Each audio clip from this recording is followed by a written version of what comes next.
Bonsoir à tous, mesdames, bonsoir messieurs, bonsoir, bienvenue à cette nouvelle production de Le Grand Soir sur votre chaîne de télévision. Nous sommes le 8 janvier 2026, date choisie par le président de la République pour recevoir les vœux du corps diplomatique et des corps constitués nationaux. La rédaction va proposer quelques images pour dire que la cérémonie se poursuit en ce moment au palais de l'Unité avec le passage des responsables des forces de défense et de sécurité.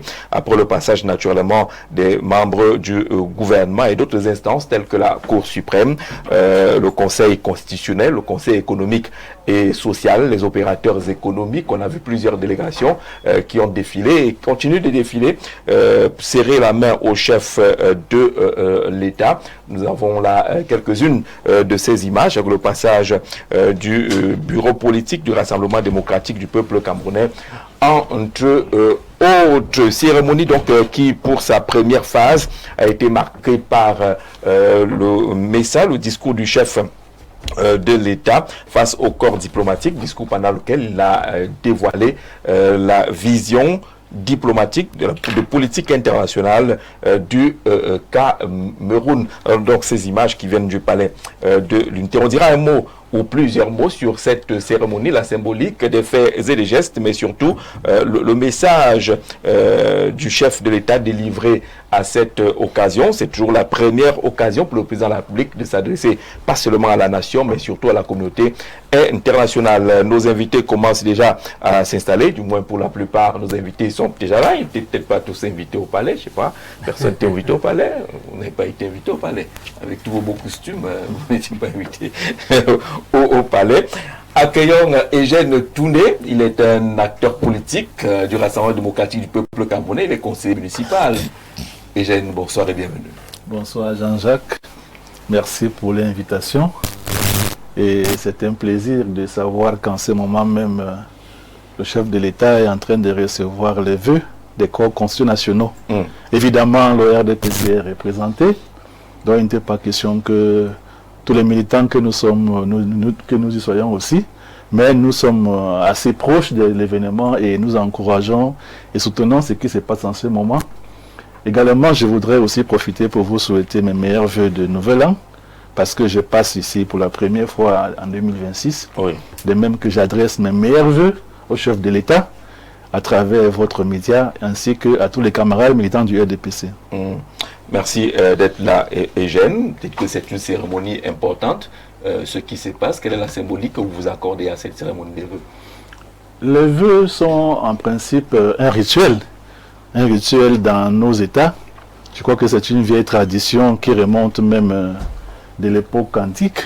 Dans les royautés, il se trouve que les rois, les grands dirigeants ont toujours reçu des vœux, ont toujours reçu des encouragements de la population. Mais ici, comme on est en République, on fait beaucoup plus appel au corps constitué.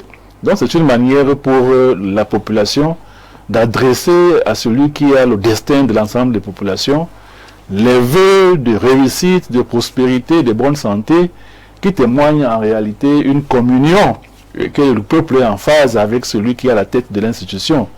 C'est vrai que c'est justement un rituel, mais qui n'est pas forcément repris dans notre cadre institutionnel, parce que dans notre constitution, on ne trouvera pas un article consacré à la cérémonie de présentation de vœux, mais c'est devenu un rituel, tout comme le discours de fin d'année, qui n'est pas une donnée juridique ou institutionnelle, mais qui est devenu un rituel auquel les républiques comme le Cameroun sont fidèlement attachées. Et nous ne pouvons que l'encourager pour le Cameroun. Surtout que nous avons un chef d'État qui n'est pas assez communicatif. Donc ce genre de rituel nous donne l'opportunité de toujours nous abréver à ces communications et à ces orientations. Merci beaucoup, Eugène. Je rappelle que vous êtes également juriste. Très bonne année 2026. Joseph Mboutouzé, bonsoir, bonne année et bienvenue. Bonsoir Jean-Jacques, bonne année à tout le monde. Bonne année à tous les spectateurs qui nous suivent aujourd'hui. Je vous remercie de m'avoir invité aujourd'hui. D'accord, vous êtes un homme politique, vous êtes surtout le président national de Sud Espérance. On est dans l'espérance. C'est un peu comme le slogan de la dernière campagne. Oui, j'ai été très content de voir lorsque le slogan de campagne du président Paul Biya est arrivé, qu'il y avait grandeur et espérance. Et ces deux mots que j'utilisais déjà dans le cadre de l'association, sur l'espérance qui a été créée en 2021. Vous voyez qu'en 2021, nous étions déjà dans l'espérance. Et sur l'espérance, envisage de rassembler tous les femmes, les hommes, les jeunes du Sud, pour qu'ensemble nous réfléchissions, nous pensions comment on peut agir pour améliorer les conditions de vie, mais aussi les structures de vie des populations du Sud. Merci d'être là, Joseph Mboutou. Accueillons Sylvestre Loubel Niek. Tu as Blake Laurent. Bonsoir, bienvenue. Jacques, bonsoir, merci pour cette autre invitation. Meilleurs vœux à tous les panélistes, mes amitiés à tous ceux qui nous font le plaisir de nous suivre chaque fois que nous sommes ici. Alors vous avez suivi, vous suivez toujours ce qui se passe au Palais de l'Unité. J'avoue que je n'ai pas tout à fait, sur les termes, tout à fait suivi ce qui se passe au Palais, mais j'en suis informé. Et les images que j'ai pu suivre en arrivant ici m'ont donné l'impression d'un chef d'État debout. Il était debout, au propre comme au figuré. Enfin, il était debout. Il était debout. Il a salué la plupart de nos... Parce qu'en fait, les vœux, c'est les représentations des grands corps nationaux, et donc ils nous représentent également. Et je n'ai pas eu l'impression que le président avait un souci particulier. Je n'ai non plus l'impression que ceux qui venaient lui présenter les vœux, du moins de façon visible, avaient des soucis particuliers. C'est donc un rituel. Mais nous ne pouvons pas oublier que le président a parlé après qu'il s'est adressé à la nation le 6 novembre, après qu'il s'est adressé à la nation le 31 décembre. Lorsqu'il parle aujourd'hui, il faut mettre ça en rang et en cohérence, de manière à comprendre que ce gouvernement qui est là, de qui le président n'a pas parlé le 31 décembre, il leur a dit merci en réalité en disant que vous avez été laborieux, sans vous juger naturellement, et qu'il a défini les orientations qui vont être mises en œuvre par le nouveau gouvernement qu'il a dit le 31, qui devait être formé dans les prochains jours. Évidemment, les jours se suivent, et les prochains jours vont également se suivre. C'est le contexte. Donc, tout le monde sait désormais que la formation du gouvernement n'est pas une supposition de quartier. Le président l'a dit lui-même. Lorsque vous êtes membre du gouvernement et que vous savez que vous n'avez pas fait un concours pour y arriver, vous allez dire bonne année au président, sachant que ça peut être la dernière fois. C'est vrai, il faut intégrer ça pour les plus justes. Parce qu'à la fin, je pense que dans un état normal, on part comme on est arrivé, par décret. Et dans ce que ça ne devrait pas faire l'objet d'un problème, l'objet de rancune, l'objet de quoi que ce soit. Encore que ceux qui sont là ont mis un peu plus de temps. Non, pas qu'il n'en fallait, que les autres. Que les autres. Parce qu'en fait, le fallait là est défini par... C'est pratiquement un record. C'est pratiquement un record. Donc, j'estime pour ma part que ceux qui ont fait 21 ans, j'ai vu célébrer les 21 ans d'une vingtaine de membres du gouvernement. S'ils partent aujourd'hui, je pense que la nation devrait leur être reconnaissante en disant que bien fait, mal fait quand même. Mais ils n'ont pas envie de partir. Hein. On a vu parmi ceux-là qui ont fait plus de 20 ans à un même poste, vous publiez pratiquement le portrait robot d'un bon ministre. Le professeur Jacques Famin Ndongo l'a fait.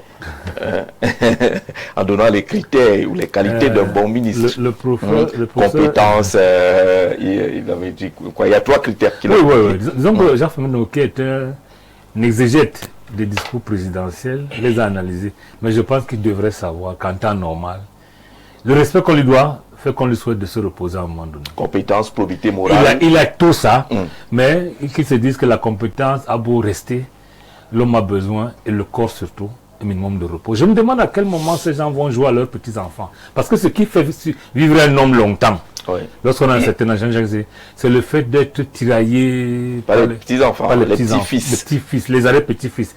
Mais lorsqu'on estime qu'on est au bureau tous les jours, comme les gens disent, de 7h à 22h, à quel moment vous reconnaissez même vos petits-fils? Il peut arriver que les naissances vous échappent.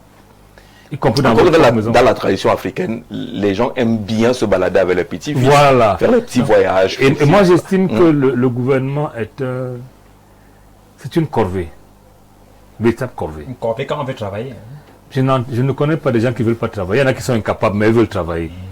Le gouvernement est une corvée. À un moment, il faut savoir arrêter la corvée, Jean-Jacques. pour pouvoir se donner des moments de lucidité en famille, on s'amuse. Parce qu'au bureau, on est toujours sérieux.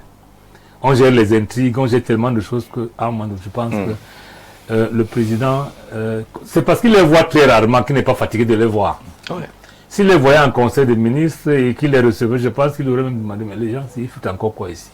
Surtout que le président a dressé un portrait assez sombre des infrastructures. C'est pas moi qui le dis. Hein.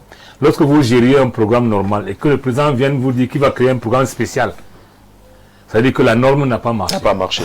C'est le principe. Donc j'ai dit, moi je voudrais, en lieu et place de mes camarades du parti l'UPC, dire merci à ces gens que je souhaite voir partir.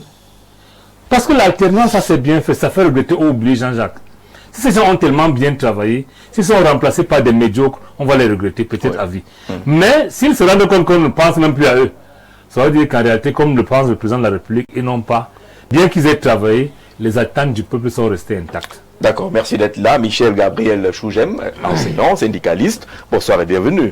Bonsoir Jean-Jacques, bonsoir à tous mes copanélistes, bonsoir à tous mes collègues de la maternelle jusqu'au supérieur, en passant par le primaire et le secondaire. Merci pour l'invitation. Même si dans le supérieur, il y a encore des bruits de bottes, il y a encore des grèves qui sont annoncées là-bas. C'est interminable. Si nous n'avions pas mis, n'est-ce pas, le paquet au niveau de nos collègues de tous les autres d'enseignement, il n'y aurait même pas eu rentrée scolaire qui a commencé avant-hier là. Il n'y aurait pas eu. Nous avons fait des pieds et des mains pour que nous avons dit allez vaquer à vos occupations quotidiennes, bien même quand les conditions de travail de vie ne sont pas les meilleures. Nous sommes au four au moulin, à la primature, chez le ministre Pandongo, chez le ministre de l'éducation de base, des finances, ainsi de suite. Nous faisons tout ce. Il y a une semaine que j'ai encore, n'est-ce pas, transmis des correspondances à la primature, toujours pour plaider, en faveur des enseignants, aussi bien de la maternelle, du supérieur que du primaire et de l'enseignement secondaire. Donc nous ne cessons, n'est-ce pas, nous saisissons toutes les occasions possibles pour plaider, n'est-ce pas, pour la cause des enseignants. D'accord, il y a eu tous les ministres en charge des questions de l'éducation qui sont représentés les vœux au président de la République tout à l'heure. Peut-être qu'ils auraient profité pour dire que c'est difficile, peut-être que c'est compliqué. Je saisis même l'occasion de votre micro, Jean-Jacques, si vous le permettez, pour dire que, n'est-ce pas, le Forum national de l'éducation que nous attendons depuis des années, je crois que c'est imminent. Par rapport à ce qu'on nous a dit au niveau de la primature, même comme les paroles, n'est-ce pas, restent les paroles ici au Cameroun. On a dit que pour passer à l'acte, c'est tout un problème. Il y a également, non seulement ce Forum national d'éducation, il y a également le problème, n'est-ce pas, de la convocation, le statut particulier des enseignants, dont le président bien nous a promis depuis une vingtaine d'années, qu'on attend toujours. Tellement de problèmes. Le paiement même de la dette des enseignants n'est pas encore fait dans son intégralité. Les problèmes de dossiers qui, n'est-ce pas, parfois même se perdent au Minitube, au Minisec, au Minisup, là.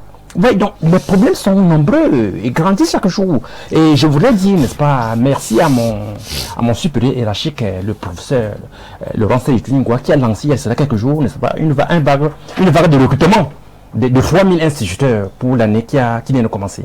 Nous disons merci. Merci au président Paul Biya. Je dis merci au professeur Laurent Seyituningwa, qui est mon patron, n'est-ce pas, qui a posé l'acte de lancer ce recrutement. C'est tout. Vous ne dites pas merci à celui qui a initié l'acte. C'est pas la celui qui a autorisé l'acte. Vous avez dit que tout est mauvais. Après, vous dites quand même que bon, merci pour cet acte-là. Et vous voulez pas. Merci beaucoup, Michel Gabriel. Je vous aime d'être là. Avant de prendre notre verre d'eau, je voulais quand même, puisque vous nous regardez nombreux à travers le monde, si vous avez les nouvelles de cet enfant, elle s'appelle Manfoui Daphné. Elle est âgée de 12 ans. Elle est élève en classe de 6e. On aura peut-être sa photo au complexe scolaire bilingue d'Abankongwa. Elle a été enlevée par un inconnu le dimanche 4 janvier 2026 aux environs de 21h au quartier Nkolfong. Pendant le déroulement du match des 8e de finale de la CAN opposant le Cameroun à l'Afrique du Sud. On va d'abord caler la photo avec la réalisation et puis on reviendra tout au cours de l'émission pour ce SOS là, pour retrouver la petite Manfoui Daphné âgée de 12 ans et toutes les informations jusque-là indiquent qu'elle aurait été enlevée par un inconnu. C'était dimanche aux environs de 21h au quartier Nkolfong pendant le déroulement du match des 8e de finale de la Coupe d'Afrique des Nations opposant le Cameroun à l'Afrique du Sud. Ça appelle les parents à à être vigilant.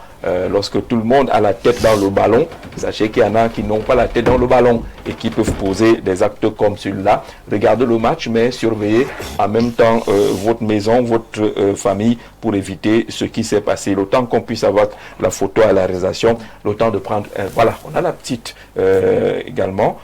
Toute personne ayant un indice pouvant aider la famille à la retrouver et prier de contacter l'un des numéros ci-dessous, le 677 98 36 33, le 691 53 23 64, le 672 37 94 22, le 695 03 07 29, le 679 27 81 83, ouais, que toute la famille est mobilisée pour retrouver la petite Daphné.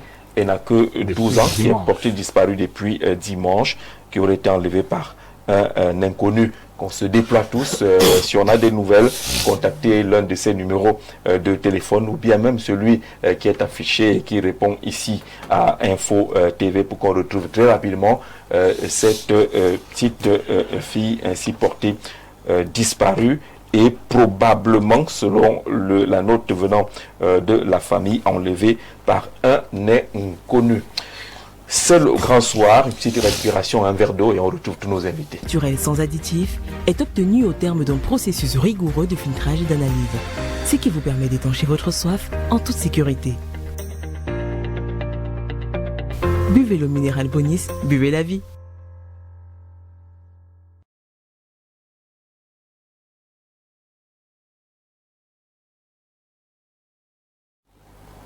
Retour sur le plateau de Le Grand Soir. Bonsoir Jean-Jacques, la Panthère, merci. Les vœux sont un rituel républicain où le président de la République communie avec le corps diplomatique sans oublier les hauts dignitaires au sein du territoire. Pour certains membres du gouvernement, c'est l'occasion de saluer la dernière fois, je n'en sais rien, le Nomgui, parce que bon nombre d'entre eux pourront se diriger du côté du 11e, de la 11e région. Au Cameroun, quand on dit 11e région, c'est la prison. Donc, pour ceux qui nous regardent à l'étranger, et d'autres du côté du garage résidentiel qui petit à petit va se vider de ce peuple souverain qui campait devant la grande barrière pour assouvir ses besoins. Massok Thomas, merci d'être des nôtres pendant qu'on a ces images du président de la République qui communie justement avec ses corps constitués nationaux. Après le rituel, pour la première fois en bien Nasri Paul Biya, il y a eu une délégation des autorités administratives locales. C'est la nouveauté de cette cérémonie de présentation des vœux. Cette délégation était conduite par le gouverneur Nasri Paul Biya avec le préfet du Fundi et tous les sous-préfets des différents arrondissements du Fundi qui ont dit que mais l'affaire se passe chez nous. Nous aussi on doit pouvoir arriver là-bas et ils sont arrivés de ce côté-là. Accueillons Dr Moïse Mbok. Bonsoir. Bonsoir Jean-Jacques, bonsoir au panel qui est déjà installé, bonsoir à tous les téléspectateurs, naturellement à la grande maison Info TV. Merci pour l'invitation. Un ou deux mots sur le côté image, parce qu'on s'attardera sur le discours même du président de la République face au corps diplomatique, là où il y a à commenter. Cette cérémonie, on a quand même noté l'absence ou la non-présence du président du Sénat et du président de l'Assemblée nationale. Ces institutions ont été conduites par les premiers vice-présidents. Écoutez, l'équipe là dans les grands, au niveau de la cérémonie, en elle-même protocolaire, elle a été bien faite comme d'habitude, il faut le reconnaître, au niveau de la tendance. Sauf moi j'ai un problème avec la délégation des opérateurs économiques. Hein. J'ai vu les DG des entreprises dans la délégation des opérateurs économiques. Charles Ndongo était là, la DG de Camtel était là, Marie Claire Nana était là, Samuel Eto'o était là, délégation des opérateurs économiques. Bon, on a l'impression que certaines de ces entreprises parapubliques devraient rapporter dans les caisses de l'État, notamment Camtel. Bon, la CATV, on n'en entend pas grand-chose. Ils sont opérateurs économiques. Bon, non, devrait. C'est pour ça que je parle au conditionnel, devrait. Mais toujours est-il que, peut-être pour des raisons de durée, de gestion de temps, on essaye de les mettre dans les délégations pour qu'ils puissent aussi saluer le chef de l'État. Mais pour ma part, ça devrait être un moment de communion, de très grande communion nationale. On déplore bien l'absence d'une frange de la société camerounaise qui est les partis d'opposition, politique d'opposition. on a l'impression que finalement on dit une chose et on se dédie. On veut construire la démocratie, mais on fait tout pour essayer de dire que ceux qui osent tenir un autre langage sont des parias. Les leaders, les 10 autres, les 11, n'ont pas du tout été conviés à cet événement parce que je rappelle que Berouba Maïgari n'était pas en tant que membre de l'opposition, il a ses autres relations avec le président Biya. Oui, il était là. Mais toujours, en fait, c'est juste pour dire que finalement, certaines attitudes amènent quand même à se poser des questions sur les discours qui sont faits dans la globalité et les annonces qui s'en suivent. Parce que vous parlez de démocratie, il est question quand même d'avoir un ou deux, il n'y en a pas du tout. Donc finalement on se dit, est-ce que c'est juste un mot pour plaire à la bolle et tout ce que ça comporte, ou alors c'est une omission volontaire. C'est ce qu'on a souvent observé le 20 mai, quand on adresse une invitation à un président de parti politique, ça fait toujours jaser. Non, ça ne devrait pas, parce que je crois que le problème de l'opposition, ce n'est jamais participer à ce genre d'événement ou pas. C'est la façon et à la manière qui compte. Personne ne va où il ne se sent pas respecté, personne ne va où il ne se sent pas considéré. Et qu'est-ce que l'opposition demande, si ce n'est qu'au moins la petite considération. De toutes les façons, c'est une belle fête. Pour ceux qui fêtent, c'est un bon moment parce que ça rend honneur, surtout avec la diplomatie, ça rend honneur à l'image du Cameroun, mais en interne, on le dit vraiment tout bas comme ça, avec un sentiment quand même de frustration. C'est que les oppositions, même leurs amis de l'opposition devraient quand même venir représenter l'opposition pour qu'on montre qu'il y a eu même leur opposition. Même leur opposition. Lipo était là-bas, pas forcément parce qu'il était dans l'exemple. Il était là-bas en tant que qui? Il était là-bas en tant que PCA. Oui, PCA. Il était en tant que PCA, il n'était pas en tant que UPC. D'accord, Cabral Libi était là-bas, membre du bureau. Membre du bureau naturellement à l'Assemblée nationale. Oui. Bon, en tant qu'opposition. De toutes les façons, c'est la seule remarque que je peux faire. Le président Biya, c'est bien, il est debout, il est en forme. On espère que ça va continuer comme ça. C'est bien. Moi, l'image que j'ai vue, il y a lui que j'ai vu et le DGSN. Franchement, j'ai été bluffé de voir la niaque de l'homme qui montait les marches comme s'il avait 18 ans. Ça, c'est des choses qui nous font du bien, ça donne espoir. Mais on se dit, avec le discours qu'il y a eu, ce qu'on a vu aujourd'hui, on espère que les jours prochains pourront quand même porter des fruits pour la globalité, cette fois-ci, des Camerounais et les récriminations qui sont présentées ça et là. D'accord. Sylvestre, est-ce que ça mérite d'être souligné, l'absence des présidents de l'Assemblée nationale et du Sénat? Oui. Il faut le souligner. Non, il faut le faire. Mais sauf J'avais que le docteur Moïse Bock a esquivé la question. question. J'ai esquivé la question. Moi, je vais vous dire. Esquiver la question. Ces deux personnes, Deux personnalités. les deux personnalités Voilà. sont, pour le président du Sénat, la deuxième personnalité de la République. Mais également, on sait ce qui se passe. Voilà. J'ai dit tout à l'heure qu'il y a un temps pour se reposer. Il y a même un temps pour vivre, un temps pour mourir. C'est ça la réalité des faits. Donc que le président du Sénat ne soit pas là, ce n'est pas nouveau. On est habitué à son absence qui est due à son état de santé. C'est connu. Ce n'est pas un crime de le dire. Le président de l'Assemblée nationale, je pense que lui c'est nouveau parce qu'il a toujours fait des efforts pour être là. Mais même comme il est là physiquement, mais sur le plan autre chose, on l'a écouté à Marwalo de la campagne électorale. Et il prend les votes de demande. Je pense qu'il est mieux que lui ne soit pas là. Le président de l'Assemblée nationale? Oui, il est mieux qu'il ne soit pas là. Comme il n'a pas été. Il pourrait revenir avec le stylo. Non, il a déjà donné le stylo, mais il est mieux que lui ne soit pas là. Pourquoi? Parce que la réalité, à l'écouter, nous avons l'impression que la République a terre. Il faut être honnête. C'est-à-dire, moi, je n'ai pas honte de le dire. Il vaut mieux que c'est moi qui le dise moi-même, que c'est les Centrafricains qui me le rappellent. Je pense que le président de l'Assemblée nationale est aujourd'hui plus fatigué que le chef d'État. Pourtant plus jeune. Bien sûr. On peut En tout cas moins âgé. Jeune. Oui, moins âgé. on peut être au président de la République, Paul Biya, une certaine hygiène de vie. On lui peut également, dans le cadre familial, la longévité qui est familiale chez lui. On peut comprendre. Mais le président Kaveh Gedibé ne me semble plus véritablement. Vous savez, c'est vrai qu'on peut taire ça. Mais c'était monsieur qui signe des choses sans les reconnaître le lendemain. Et là, c'est un On a vécu des épisodes. Nous avons vécu des ça. épisodes comme cela, oui. Oui, donc, c'est ça que je dis. son absence pour moi est nettement mieux que sa présence à certaines cérémonies. Parce que la réalité, il vaut mieux qu'il soit malade à la maison que de venir tomber ici. Parce que la maladie, malheureusement, ne connaît pas les cérémonies. Elle vous prend là où vous l'attendez le moins. Donc je pense que s'il a fait un choix de rester chez lui, peut-être parce qu'il reçoit lui-même les vœux demain, c'est plus intelligent qu'on ne... C'est ça qui est quand même assez particulier. Il a déjà communiqué le programme des vœux du président de l'Assemblée nationale pour demain. Peut-être qu'il a réservé un peu plus de force pour cela. Tout à fait. Je dis que c'est intelligent et c'est honnête de sa part. Maintenant, en cas de président du Sénat, nous savons. Je pense que on peut se voir président de désigner tout ce monde parce que c'est son parti politique. Je pense qu'à défaut de désigner les gens qui commencent à se dire que la République des exemplaires qu'il promeut ne peut fonctionner qu'avec des gens qui vivent encore sur le plan professionnel. Vous ne pouvez pas avoir un président du Sénat qui est très malade, qui passe plus de temps à l'hôpital qu'au travail, et le maintenir. Il faut être honnête, je pense au point de le reconduire. Ça ressemble à des corvées. Parce que dans l'Égypte ancienne, il y avait ce qu'on appelle une pinson. C'est-à-dire, le roi vous attribuait une corvée que vous deviez répéter. On dit par exemple, j'aime Jean-Jacques Zé. Vous dites ça 1 million de fois. 1 million de fois. Ça ressemble à ça. Parce que sinon, je ne sais pas pourquoi ces gens eux-mêmes ne peuvent pas être honnêtes pour dire, Monsieur le Président de la République. Je vais me reposer. Non. Je pense que j'ai tout donné. Parce que Jean-Jacques ne peut pas avoir 10 000 dans votre poche et enlever 12. Ils ont tout donné. Maintenant, ils ne vont pas donner leur trip. C'est injuste qu'ils soient là pour eux-mêmes. Donc moi, je pense que leur absence nous interpelle. Et ça interpelle beaucoup plus le président de la République qui a dit...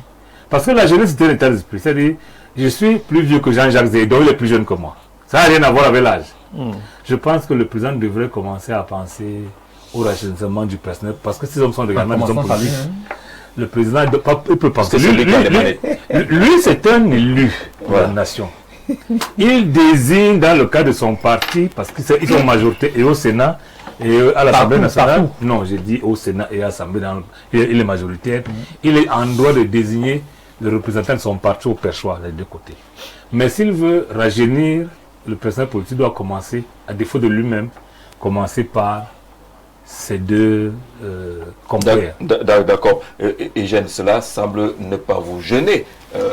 L'absence du président de l'Assemblée nationale et l'absence du président du Sénat, qui sont quand même des personnalités importantes dans la République. Vous avez la deuxième et la troisième personnalité. Vous avez même là quelqu'un qui a la responsabilité de gérer le pouvoir en cas de... Mais que ces gens-là ne soient pas là, c'est quand même assez marquant. Jean-Jacques, je ne peux pas dire que cela ne me gêne pas. Le dire serait, n'est-ce pas, dénier un peu mes connaissances ou alors ma citoyenneté. Quand on sait qu'à ce niveau de cérémonie, ces personnalités sont celles qui doivent guider, qui doivent conduire des délégations. Et leur absence vient témoigner, vient montrer à Mondovision que leur état de santé, dont on a toujours entendu de mauvaises posture, soit ce serait aggravé. Bref, leur absence ouvre de voie à beaucoup de supputations.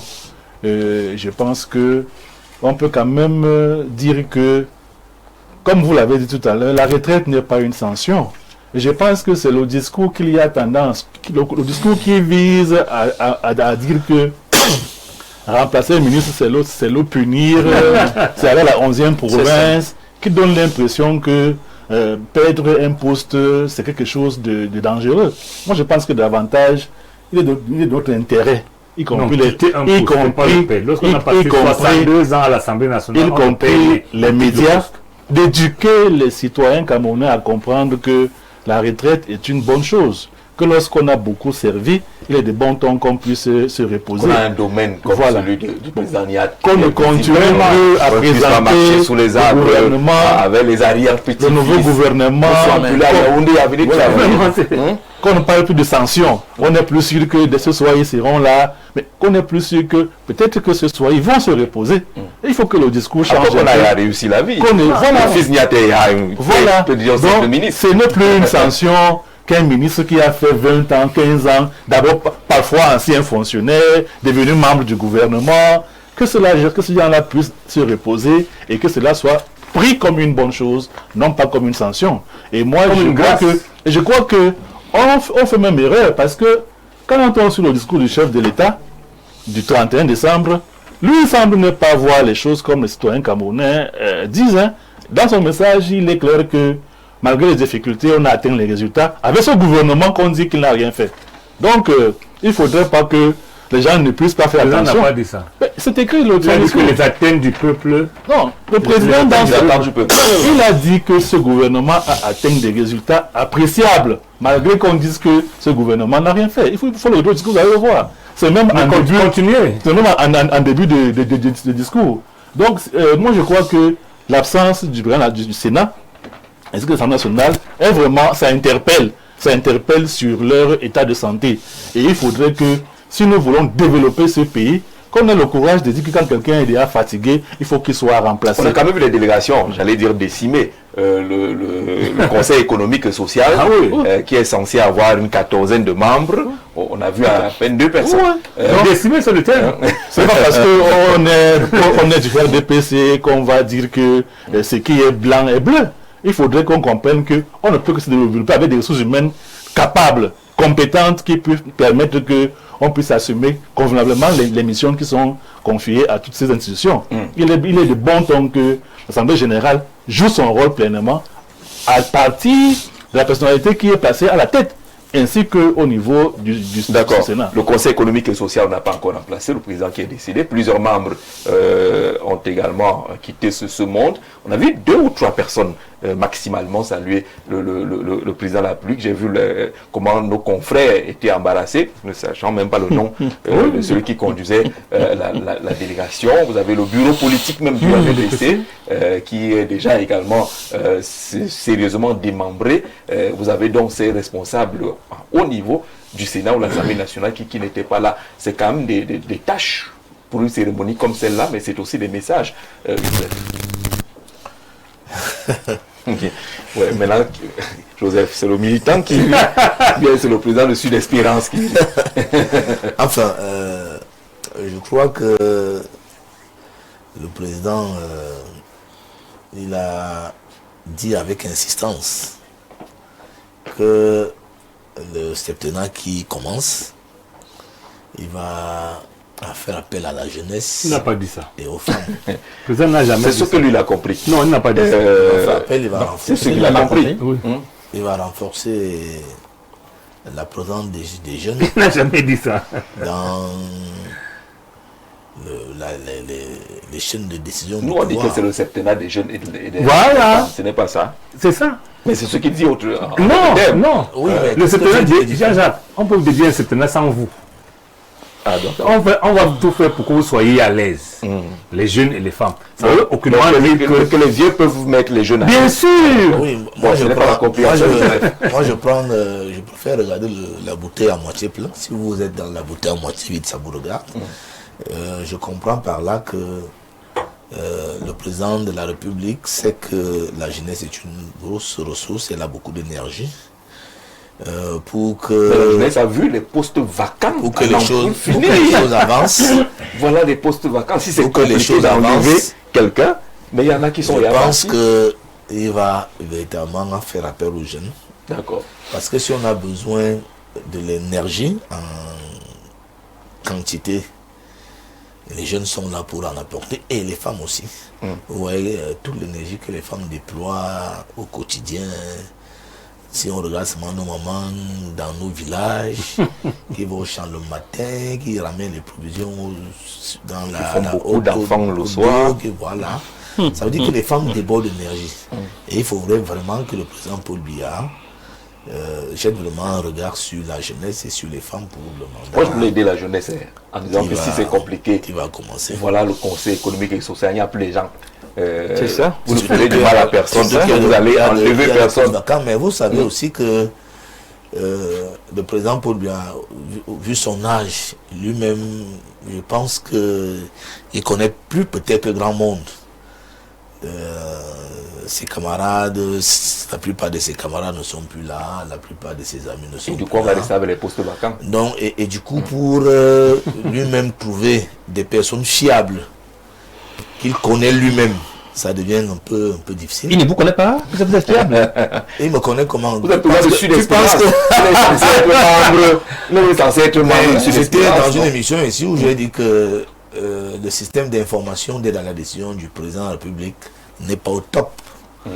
Oui, parce que les gens qui sont qualifiés pour lui donner la bonne information ne la lui donnent pas.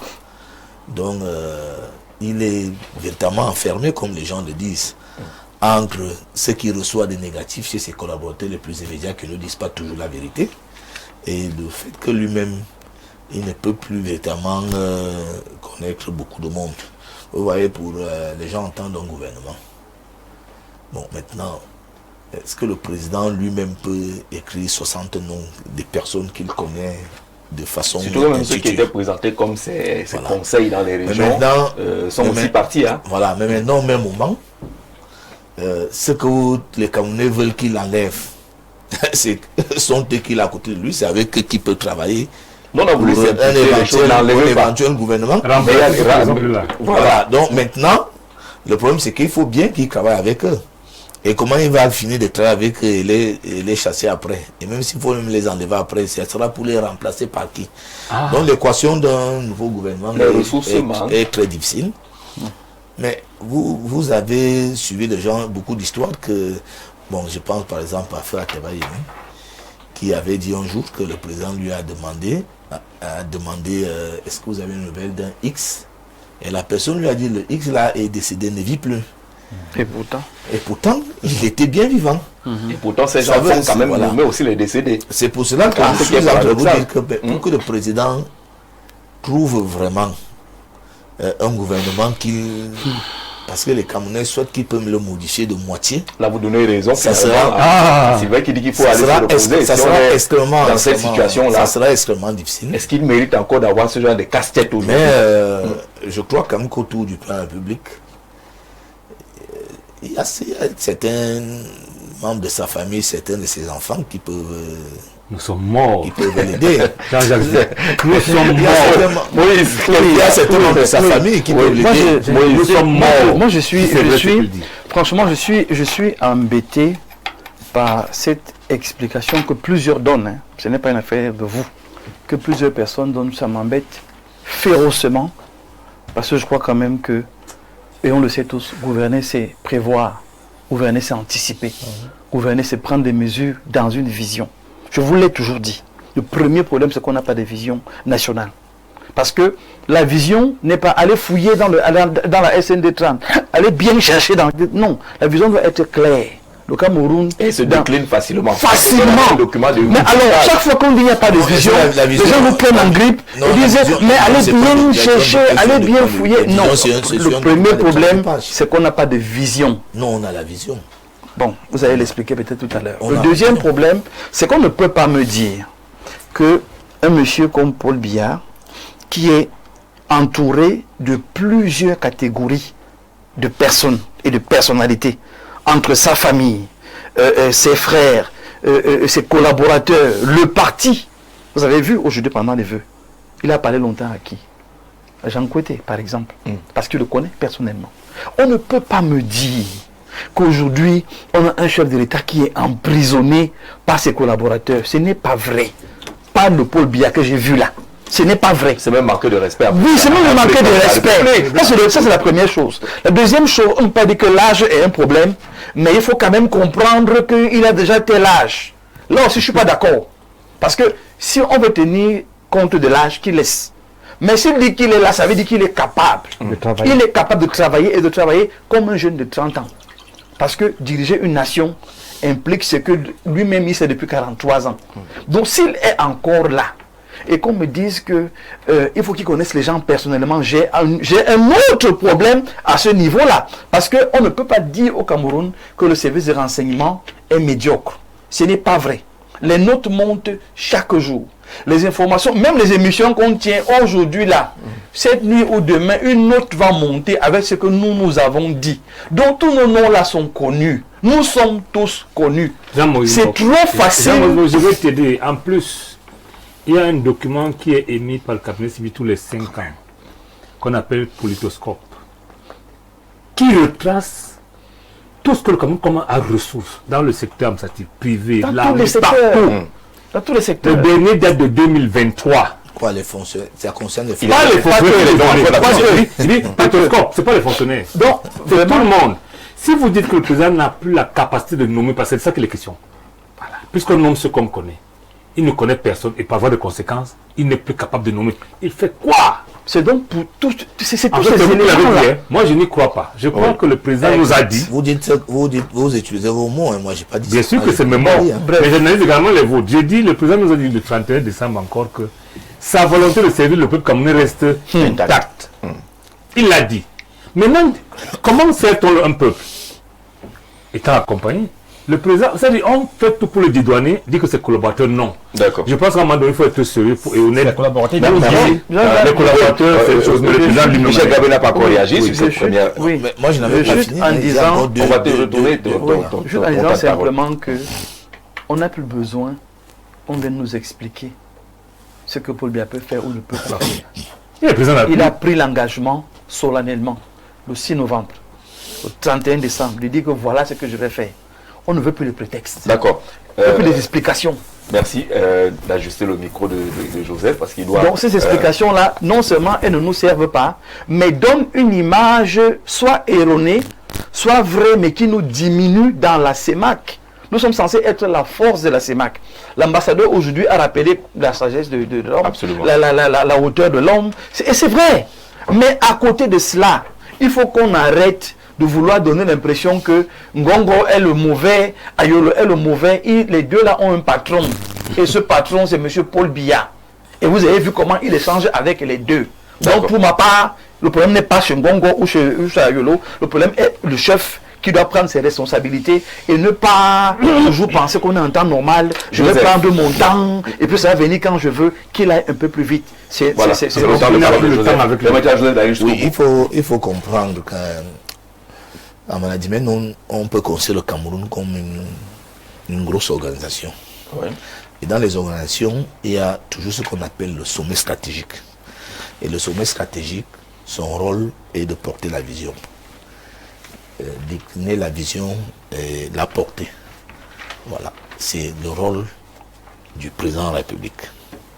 Le président de la République a décliné une vision d'un Cameroun émergent, uni dans sa diversité, et tout ça à l'horizon 2035. Voilà la vision. Et le président de la République ne peut... La vision, c'est quoi? Moi, je n'ai pas compris. La vision du Cameroun, un Cameroun émergent. Émergent, c'est quoi? C'est terrible ça. Hein? Donne-nous les points. C'est ça la vision. Vous voulez que je fasse toute un coup maintenant? On n'a pas besoin de faire un cours, ça devrait être des mots. C'est-à-dire, la vision par rapport à quoi? un pays, il faut que le Cameroun soit un pays à revenu intermédiaire, un pays avec un taux de nouvellement croissance, avec un taux de croissance à 2 chiffres. En passant par quoi? En faisant quoi pour arriver à ça? C'est dans le document. C'est dans la C'est simple, non? Pour ceux qui nous suivent, qui ont dans le le temps de document, c'est en voilà. faisant quoi, mon frère? Dites-nous aussi. Mais moi, je vous donne la finalité pour qu'on puisse dire qu'un pays émergent. Je vous ai donné. Je vous ai dit que un pays à revenu intermédiaire, un pays industrialisé, un pays où on a un taux de croissance à 2 chiffres et tout. Voilà. Industrialisé. Oui, nous, le Cameroun doit véritablement aller vers l'industrialisation d'ici 2035. En faisant quoi? Mais il y a les bases qui sont là posées. Lesquelles? Mais voilà, le Cameroun est en train. Dans les infrastructures. Permettez qu'il réponde. Oui. Vous croyez que je suis en une soutenance ici? C'est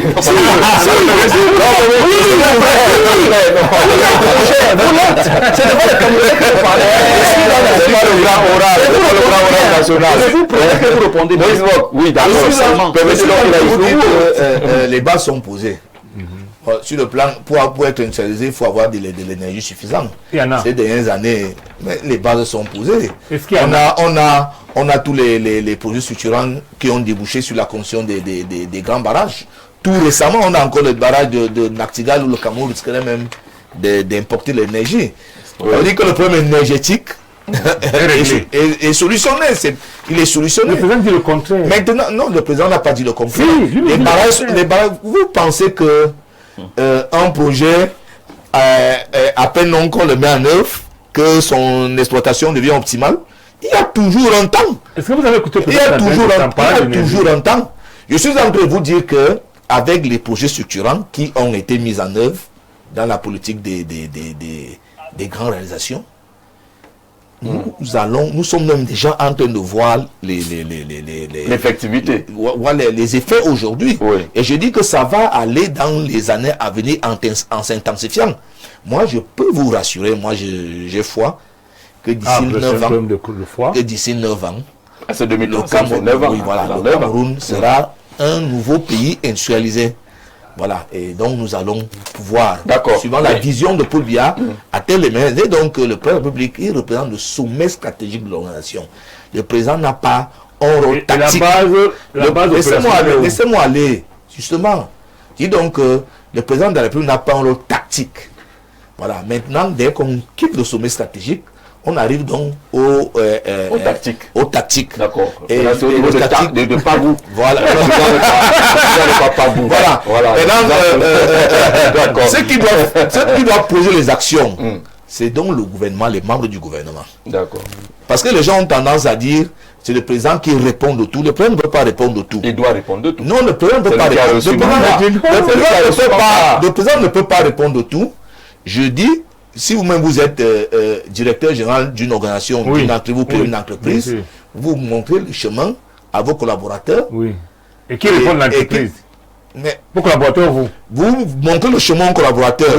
Ceux qui ne font pas bien, vous faites quoi? Vous les laissez. Vous devez simplement les remplacer et apporter d'autres. Quand vous les remplacez, les remplacer. Mais on ne va pas dire vous, le directeur des approvisionnements. Mais bien sûr, c'est comme vous avez raté les approvisionnements de janvier à février, c'est la responsabilité du directeur général. Mais bien sûr, c'est votre responsabilité personnelle en tant que responsable des approvisionnements. Non.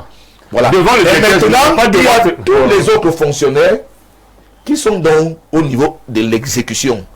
Donc le président de la République définit la stratégie, le gouvernement définit les actions opérationnelles, et maintenant toute la technostructure étatique est donc là pour poser les cautions au quotidien. Les actions. Arrêtez de dire que le président à la fois. Michel Gabriel, s'il vous plaît, permettez qu'on avance. On est donc d'accord. Il est en train de dire que le directeur des opérations, s'il a mal fait, il faut reconnaître qu'il a des comptes à rendre au directeur général. Bien sûr. Voilà. Maintenant, nous, on pose des questions au directeur général. S'il n'y a pas l'eau dans mon quartier, je ne connais pas qui est le directeur des opérations. Je connais le directeur général. C'est ça ma question. Alors, ces absences qu'on a observées aujourd'hui, en dehors du président du Sénat qui n'était pas là, le président de l'Assemblée nationale qui n'était pas là pour les raisons qu'on peut imaginer, on a vu d'autres structures pratiquement arriver à des rangs totalement réduits. Mais ces absences ne peuvent que nous inquiéter et, n'est-ce pas, nous faire même perdre espoir. Et bien même si ces personnalités étaient là, je vais parler de monsieur le président du Sénat, monsieur Niat, je vais parler de monsieur le président de l'Assemblée nationale, Kaba Yegui, même s'ils étaient là, tout le monde connaît déjà leur état de santé. Ils ont une santé chancelante. Dire cela n'est pas, n'est-ce pas, vouloir les étiqueter, mais il est presque impossible d'être à cet âge-là et être encore en bonne santé. C'est presque impossible. Donc je crois que s'ils ont été nommés à la tête du Sénat et à la tête de l'Assemblée nationale par le président Biya, je crois que le président Biya lui-même devrait se charger de les démettre pour placer, n'est-ce pas, une jeunesse, pour redynamiser les activités. Je crois qu'il y a de cela quelques années, 2-3 ans, l'Assemblée nationale était endettée, je crois, de 22 milliards de francs CFA. Je ne sais pas si ça est déjà effacé. Vous voyez, avec un patriarche comme Kaba Yegui Djibril, qui est aux commandes depuis 53 ans, peut-être déjà 54 ans en 2026. Ça, c'est du jamais vu dans le monde entier. On a payé des records, il faut le savoir. Des records négatifs. Pas toujours négatifs. Des records négatifs. Des records. Est-ce que vous savez, bon, parlons de l'Assemblée nationale ne peut pas être en déficit, peut être en déficit. Parlons des records. Le Cameroun a le plus vieux chef d'État du monde, qui est bien. Le Cameroun a le plus vieux président du Conseil économique et social, n'est-ce pas, qui venait de mourir, Le Cameroun a le plus vieux policier du monde, qui est M. Bagagli. Le Cameroun a le plus vieux président du Conseil constitutionnel. On est donc béni. Vous voyez? On est béni, non? On construit le pays avec la saison en tout cas. C'est pas une grâce. Mais non! Tout cela implique quoi? Ce n'est pas une grâce. Ce sont autant de preuves pour lesquelles, n'est-ce pas, l'activité au Cameroun, le Cameroun en général, n'est-ce pas, ne bouge pas comme ça. Vous jugez les gens sur sur les résultats qui sont... Nous jugeons les gens sur les compétences et les résultats. Je vais prendre un exemple palpable. Ça fait déjà, nous sommes déjà à environ presque 10 ans que le Cameroun a engagé la construction de l'autoroute de Yaoundé. C'est toujours en cours. Avec des milliards qui passent chaque jour. Avec des milliards qui passent chaque jour. Il n'y a pas les vieux là-bas. Vous comprenez? Le Cameroun a également engagé la construction du stade Paul Biadolembe, tout près de chez moi. Qui n'est pas toujours fini? Complexe sportif, il ne faut pas diminuer ça. Qui n'est pas avec un hôtel sous les grattes. Voilà. Mais les gens, il y a reçu les médailles. Il y a déjà eu des médailles n'est-ce pas? Pour travail bien fait. Ils ont eu des médailles. Et les médailles ont été remises au palais. Maintenant, je reviens maintenant dans mon secteur d'activité. J'ai dit dans mon propos liminaire, et je le répète, comme je l'ai dit même ailleurs, donc, ministre, écoute, ça fait déjà un peu plus de 20 ans que le président bien nous a promis, n'est-ce pas, la signature du statut particulier des enseignants. Mais rien n'est fait jusqu'à aujourd'hui. D'accord. On attend toujours que le Forum national de l'éducation soit tenu au Cameroun. Rien n'est fait depuis 30 ans. Le dernier forum a eu lieu en 1995. Nous sommes déjà à 31 ans déjà. Vous voyez, dans un pays où l'éducation est un peu considérée par l'État, les États généraux se tiennent tous les 5 ans. Tous les 5 ans. Au Cameroun, nous sommes à 30 ans d'attente. Mais quand même. Peut-être parce qu'on en a pas. C'est clair. Alors, merci. Bon après-midi. Bon après-midi. Merci à vos invités aussi. Notre pays a des institutions complètement décimées. Notre président est l'unique et seul responsable, Simon, du côté de Mkwaban, qui envoie ce message. On n'aura pas le temps de les parcourir tous ces messages-là, parce qu'on doit maintenant entrer sur le côté discours et autres, notamment face au corps diplomatique. Bonsoir, le Conseil économique et social est réservé aux jeunes créateurs de richesses et aux analphabètes porteurs de projets. Le président de la Confédération des analphabètes du Cameroun, M. Amadou Aminou. M. Amadou, il y a un poste vacant là-bas. Hein. Il faut peut-être aller voir si on peut faire le remplacement numérique. Le frère est parti, le frère peut le remplacer, Amadou Aminou. On ne prendra pas les appels en direct aujourd'hui. On va écouter le président de la République. Le discours était assez bref face au corps diplomatique, décline la vision internationale du Cameroun. Je voudrais tout d'abord vous adresser mes sincères remerciements pour les propos aimables et les vœux chaleureux pour l'année 2026 que vous avez bien voulu formuler à mon endroit et à celui du peuple camerounais. Vous le savez, comme vous le savez, le Cameroun a achevé le 9 septembre dernier le mandat qui lui a été confié avec votre précieux concours de présider la 79e session de l'Assemblée générale des Nations unies. Et nous avons pu mener avec succès cette mission à son terme, grâce à l'appui et au soutien de l'ensemble de la communauté internationale. Je tiens à en remercier une fois de plus les instances gouvernementales que vous représentez. Dans un environnement international particulièrement difficile, le Cameroun a continué à cette occasion d'œuvrer avec conviction au renforcement du multilatéralisme et de la solidarité internationale. Nous pouvons légitimement nous féliciter des progrès que nous avons pu réaliser ensemble pour rendre le système international plus à même de répondre aux défis mondiaux actuels. L'adoption le 22 septembre 2024 du Pacte pour l'avenir, ainsi que de ses annexes sur le numérique mondial et les générations futures, sont à juste titre unanimement salués.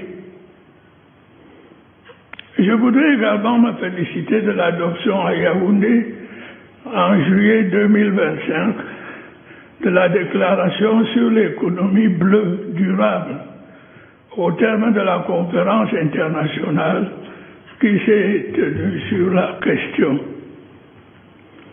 Notre mandat à la présidence de l'Assemblée générale des Nations unies nous aura également permis de poursuivre le plaidoyer sur la réforme du Conseil de sécurité des Nations unies. Cette problématique, ainsi que vous le savez, est suivie étroitement par les pays en voie de développement et tout particulièrement par les pays africains. Les progrès enregistrés à cet égard pendant le mandat du Cameroun à la présidence de l'Assemblée générale des Nations unies sont pour nous tous un motif de satisfaction. Mesdames et messieurs les membres du corps diplomatique, malgré les efforts méritoires de la communauté internationale, notre monde continue d'être confronté aux affres du terrorisme, aux multiples atteintes à la souveraineté des États et au recul du droit international. Les crises et les conflits qui prolifèrent avec leur cortège de pertes en vies humaines et de destruction de toutes sortes n'épargnent aucune région du monde. Cette situation, on le sait, a des conséquences négatives sur le développement de nos pays et le bien-être de nos populations. Et si nous continuons dans cette spirale, il y a lieu de craindre, mesdames et messieurs les membres du corps diplomatique, que le système international que nous avons mis tant de temps et d'efforts à bâtir ne finisse par s'effondrer. Il y a quelque temps, en ces lieux et dans les mêmes circonstances, j'ai lancé un appel vibrant en faveur du dialogue et de la conciliation. Oui, monsieur le doyen du corps diplomatique, je voudrais le redire aujourd'hui. La voie des armes et de la violence est très souvent une voie sans issue. Une paix durable et juste qui seule peut véritablement garantir la survie de l'humanité passe nécessairement par d'autres moyens qui ne sauraient être ceux de la guerre. Il est de la responsabilité de la communauté internationale et tout particulièrement des Nations unies d'y veiller. C'est pourquoi je ne cesserai de plaider pour un renforcement du rôle de notre organisation commune. Il est d'une importance fondamentale que nous puissions lui donner les moyens et le soutien nécessaire pour mener à bien ses missions au service de notre humanité, pour notre bien à tous. Monsieur le doyen, mesdames et messieurs les membres du corps diplomatique, je voudrais vous redire que l'engagement de mon pays en faveur du développement, de la paix et de la concorde entre les peuples ou de la défense des différentes causes qui concernent la survie de l'humanité ne faiblira jamais. Le Cameroun continuera à jouer pleinement le rôle qui est le sien dans le concert des nations. C'est dans ce sens que mon pays abritera cette année la 14e conférence ministérielle de l'Organisation mondiale du commerce. Ce sera une occasion supplémentaire de magnifier les vertus du multilatéralisme dans un contexte où la tentation du retour à l'unilatéralisme se fait de plus en plus forte. Mesdames et messieurs les membres du corps diplomatique, je tiens à saluer la qualité du partenariat qui lie le Cameroun à vos pays et aux institutions que vous représentez. Je vous remercie pour les différentes actions que vous menez dans ce sens. je puis vous assurer de la détermination de mon pays à continuer d'œuvrer avec vous au renforcement de ces relations fructueuses dans un esprit de confiance et de respect mutuel. À présent, je voudrais vous souhaiter à vous-même et à vos familles respectives une bonne et heureuse année 2026. Je vous prie par la même occasion de bien vouloir transmettre aux hautes autorités que vous représentez les vœux de santé, de prospérité et de bonheur que je forme à leur endroit pour la nouvelle année. Je vous remercie de votre attention. Le président Paul Biya face donc au corps diplomatique et aux organisations internationales. Vous l'avez le fond, mais pour la forme, est-ce que ce n'est pas difficile de tenir ce genre de discours compte tenu de l'actualité ambiante? Parce qu'il a plusieurs fois parlé de ces menaces sur l'organisation internationale, qu'on s'est donné beaucoup de peine à mettre en place. Est-ce qu'il ne devient pas difficile de tenir ce discours avec l'actualité sur le Venezuela et les États-Unis?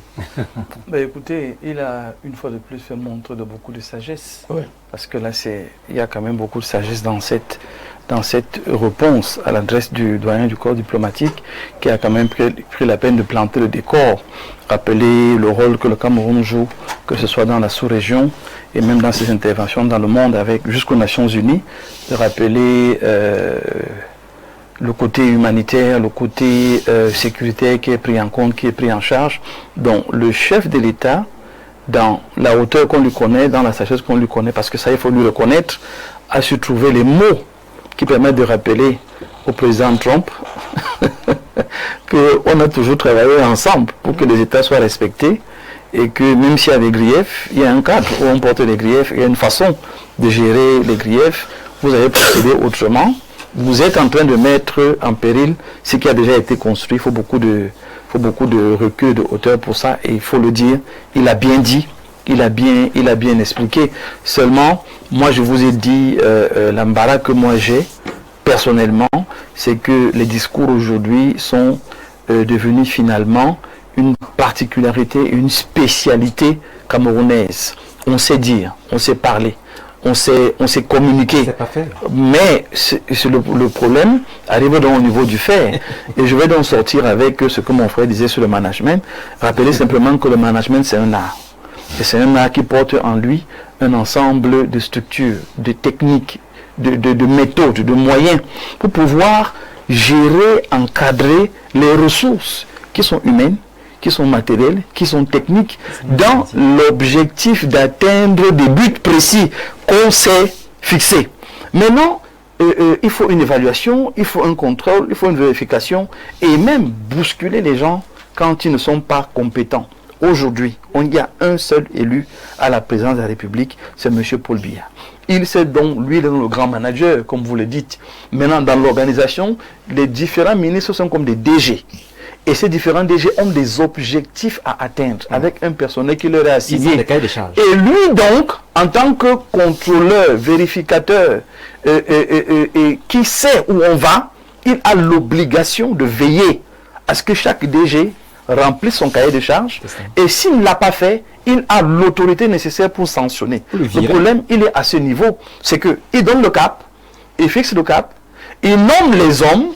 Maintenant que les hommes sont nommés, ils ont les ressources, ils ont la matière, ils ont les moyens, mais il n'y a pas une sorte de contrôle et de vérification qui devrait, non seulement rendre compte aux Camerounais, nous dire où chaque ministère va et à quoi il sert, mais nous donner une sorte de timing à mi-parcours. On ne voit pas toutes ces choses-là. C'est ce qu'on repose à notre chef. On souhaite que ça change. Il a dit qu'il va mettre les jeunes. Les jeunes ont besoin de vision claire. Les jeunes ont besoin d'un travail spécifique, ont besoin d'une orientation qui ne souffre pas de plusieurs explications où il faut aller commencer à fouiller pour interpréter. Le discours qu'on a entendu là, c'est un homme sage qui parle. Ouais. Bon, ma crainte, c'est que les hommes qui sont autour de lui, soit ils ne sont pas sages, soit ils font exprès. mais je refuse de croire qu'ils ne sont pas sages. C'est tous des diplômés.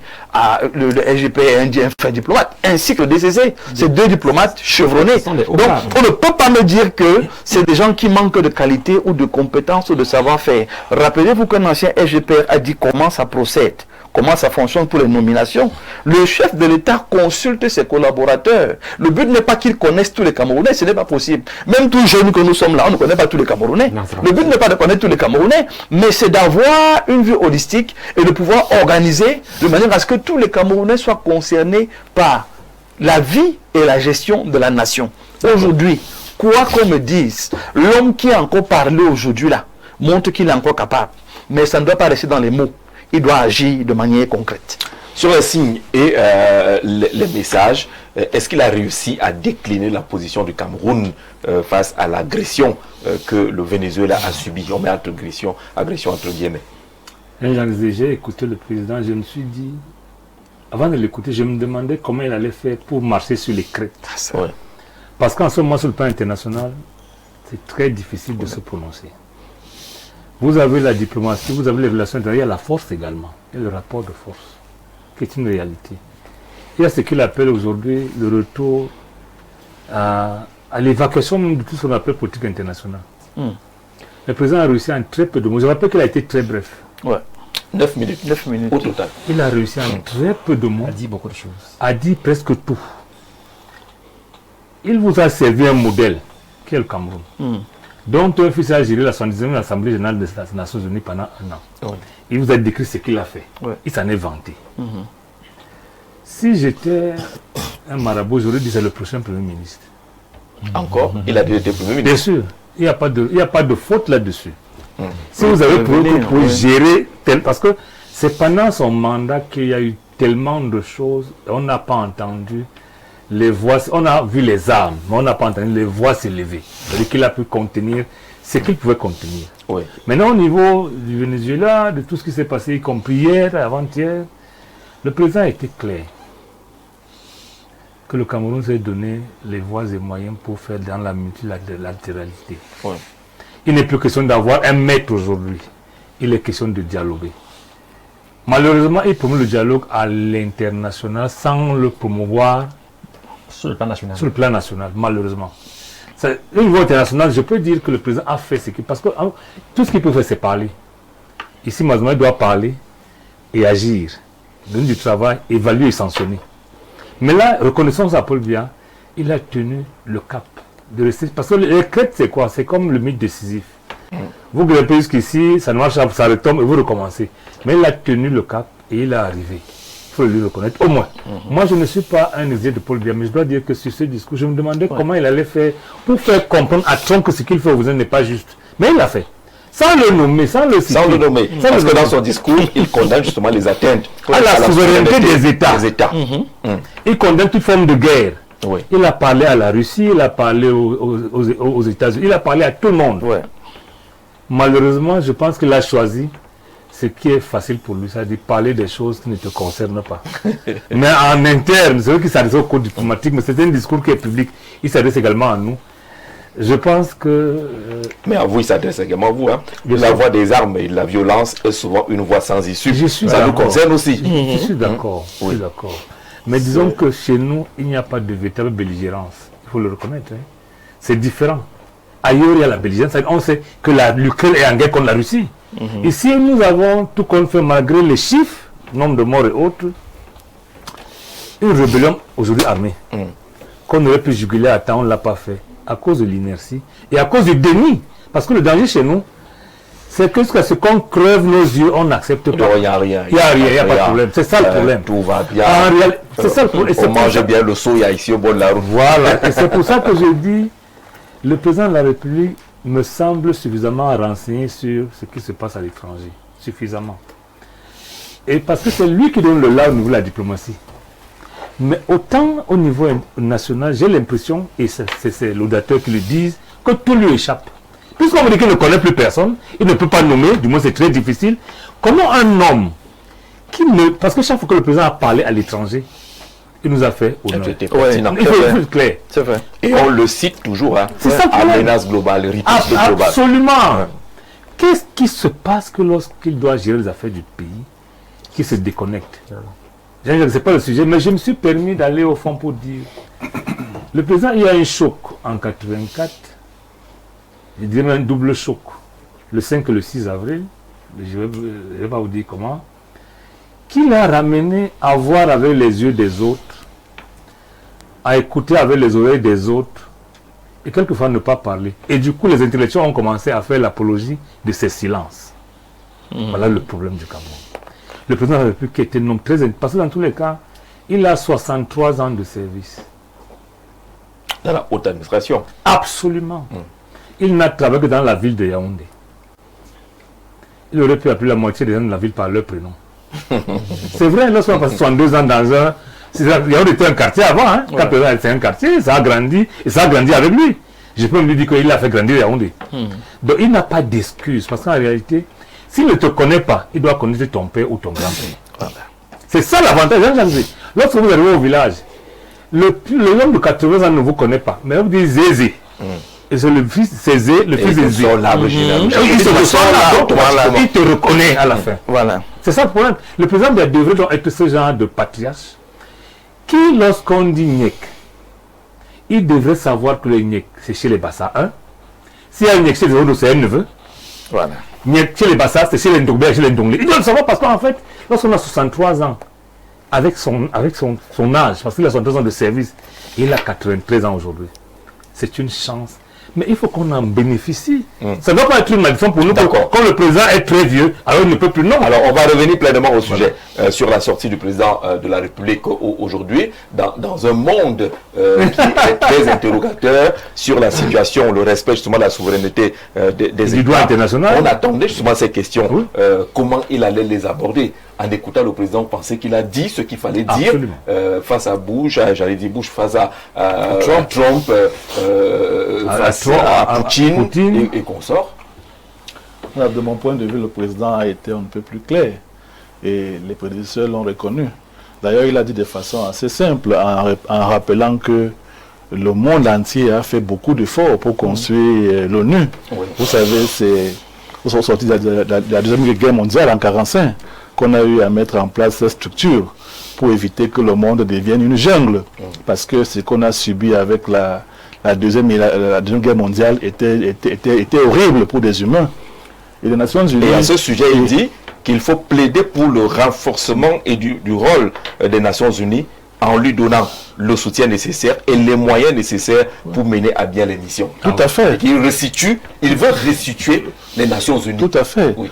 Et au sein desquels les États-Unis ont été un acteur très important.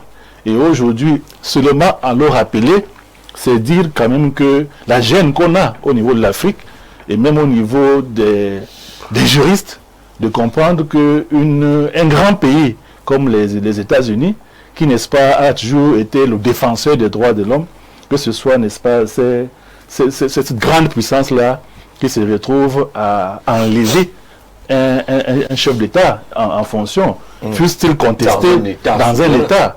Donc le chef de l'État n'est pas allé en détail, mais le fait de rappeler les efforts qui ont été faits pour mettre en place la Société des Nations, et il évoquait à suffisance que... Est-ce qu'on pourrait conclure au titre à la une d'un journal que Paul Biya condamne les actes des États-Unis au Venezuela? Moi je pense même que de la presse. Je pense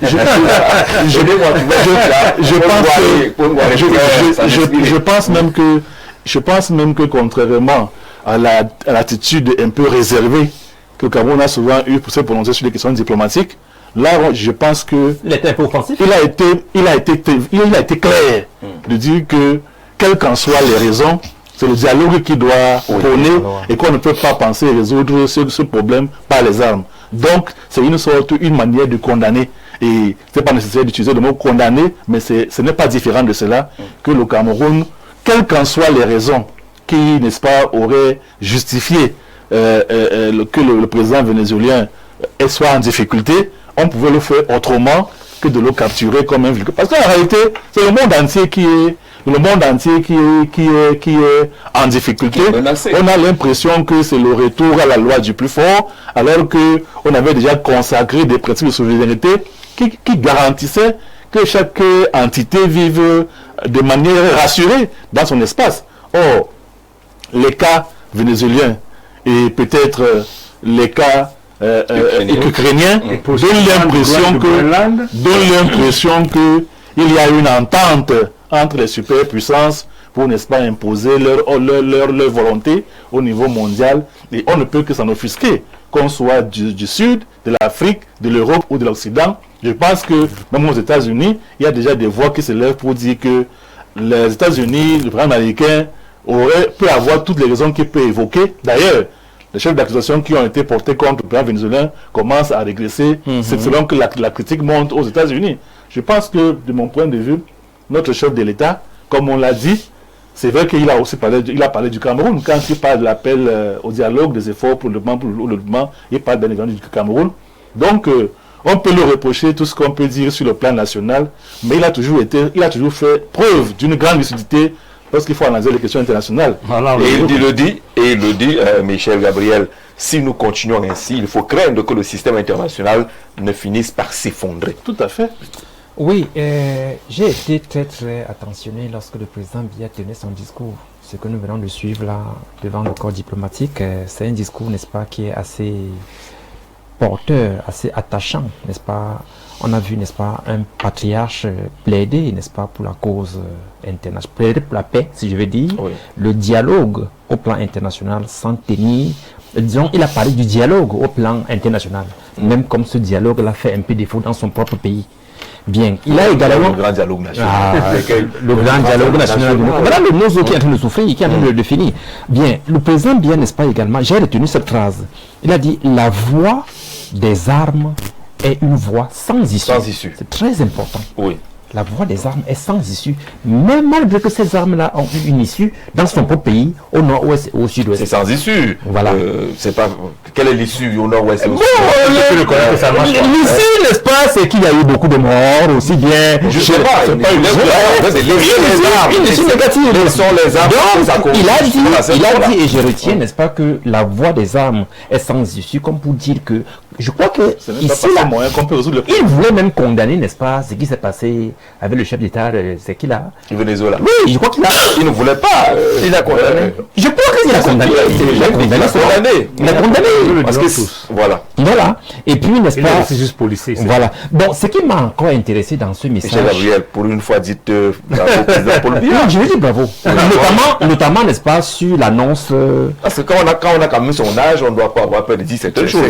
Oui. Il a annoncé la tenue au Cameroun de la d'une conférence internationale de l'OMC. Sur le commerce. Oui. Ça, c'est une très bonne nouvelle, à mon avis. Très bonne nouvelle. Ça témoigne, n'est-ce pas, encore de l'audience du Cameroun sur le plan international. C'est une bonne chose. Luc Magouamba doit être celui qui va rester. Puisque c'est le futur président. Même si je dis que, n'est-ce pas, de telles annonces, nous attendons que ça se multiplie. Qu'il n'y ait pas seulement au niveau du commerce, même au niveau de l'éducation, au niveau de la santé, ainsi de suite. Vendeur de riz. Voilà. Donc globalement, parlons de la situation à l'international. Le président Paul Biya dans cette sortie-là, c'est bravo. C'est bravo. C'est bravo. Mais, c'est bravo, mais. Mais quoi? Dites bravo et puis on s'arrête là. Je reviens. D'accord. Joseph, on est d'accord que le président Paul Biya a osé. Lorsque nous préparions cette émission, j'ai échangé avec une autre personnalité. Est-ce qu'il va parler de ça? La personnalité m'a dit non, il ne peut pas. Il ne peut pas. Il ne peut pas oser. Mais on a quand même dit, même s'il n'a pas prononcé les États-Unis, même s'il n'a pas clairement cité les noms, mais on se rend bien compte qu'il parle de cette situation qui est embarrassante pour les Nations Unies, pour cette organisation dont la mise en place est nécessaire pour maintenir le dialogue et la paix. Oui, Jean-Jacques, le président de la République est resté égal à lui-même. Lui-même, c'est un exemple. Mendiant de la paix, comme l'a dit le doyen. Mendiant de la paix. Et la preuve, au lieu de faire la guerre au Nigeria, nous sommes allés à la Cour internationale de justice.